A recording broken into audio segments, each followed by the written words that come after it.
হবিগঞ্জের বাখরনগর এলাকায় হঠাৎ বিকট শব্দ, সংঘর্ষ হয় ট্রাক পিকআপের।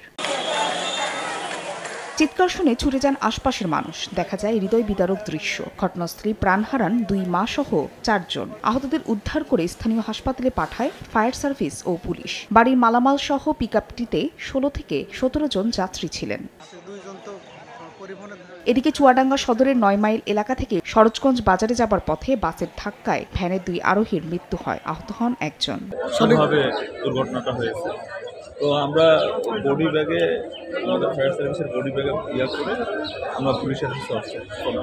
অন্যদিকে রাজধানী সায়েদাবাদ থেকে বরিশাল যাওয়ার পথে মাওয়া এক্সপ্রেসওয়ের কামারখোলা রেল ফ্লাইওভারে যাত্রীবাহী বাস মাইক্রোবাসকে ধাক্কা দেয়। এ সময় সামনে থাকা আরও একটি কাভার ভ্যানে গিয়ে ধাক্কা লাগে। এতে বাসের সামনের অংশ দুমড়ে মুচড়ে গেলে আতঙ্কিত হয়ে পড়েন চালক। পরে সমসপুর এলাকায় এক্সপ্রেসওয়ের রেলিংয়ের সঙ্গে ধাক্কা লেগে ছাদ উড়ে সড়কে ছিটকে পড়ে। যাত্রীরা থামানোর অনুরোধ করলেও ছাদবিহীন প্রায় 5 কিলোমিটার পথ চালিয়ে যান বাস চালক। পরে পদ্মা সেতু উত্তর থানা এলাকায় যাত্রীদের চিৎকার শুনে স্থানীয়রা বাসটিকে আটকে দেন।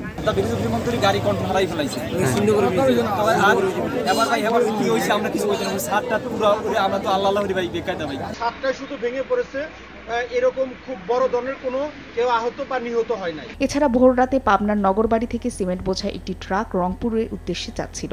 ট্রাকটি সিরাজগঞ্জের উল্লাপাড়ার নয়নগাতি এলাকায় পৌঁছালে বিপরীত দিক থেকে আসা মাইক্রোবাসের সঙ্গে সংঘর্ষ হয়। এতে ঘটনাস্থলে মাইক্রোবাসের চালক সহ নিহত হন 2 জন, আহত হন আরও 2 জন। ফাহরি ফারজানা, সময় সংবাদ।